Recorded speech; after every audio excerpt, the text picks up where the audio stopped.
This is Inside Access. I'm Connor Gregoire, joined tonight by Pat Curran and Beno Picciano, two of our women's basketball beat writers at the Hoya.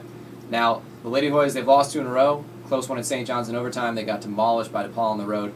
They've got Pitt tomorrow night at home before UConn on Saturday on Senior Day. And then they've got USF on Monday night to finish things up on the road.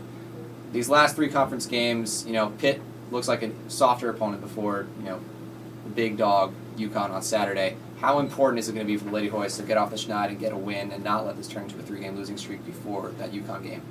Well, I mean, this is about as big as we're going to have all season. Pitt is not quite the caliber team Georgetown is. We're going to be the favorite tomorrow. Pitt's a pretty mediocre Big East team, but they have to take care of business. They have to make sure they get this win going into UConn because obviously it's going to be pretty tough to beat the Huskies. Yeah, like you said, Pitt has been pretty underwhelming so far this year. They've squeaked by some pretty poor teams. They won by only 6 against Seton Hall, who's 1-12. They won by 4 points against South Florida, who's also 1-12. But that being said, they also upset West Virginia by 7 points early in the year. So, I mean, no game in the Big East is going to be easy, and this one is certainly a must-win for the Hoyas. Now, Georgetown, they are currently tied for the 4th and final double-bye seed, I guess you could call it, in the Big East. They're 4th in the conference right now. Top 4 teams get a double-bye in the conference tournament, which begins March 4th. That's next Friday. Now, 7 teams are separated by a game. 4 are 8-5, 3 are 7-6 for that final 4th spot.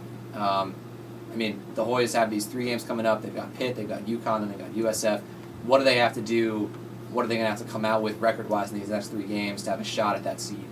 Well, I mean, all they can do is try to take care of business against the teams they should beat and then do their best against UConn. Hopefully that'll be enough. Hopefully Marquette doesn't sneak up and take that spot. Yeah, so Marquette, who are tied for 4th, has a game against DePaul, which is shaping into a very tough game as well. So, assuming that they can't take care of business against DePaul, it's going to come down to these games, like Pat said, that we should win. So, Pitt definitely qualifies as under that category. All right, thanks, guys. This has been Inside Access. I'm Connor Gregoire for Pat Curran and Beno Picciano. We'll be back later in the week to recap Pitt and look ahead to UConn.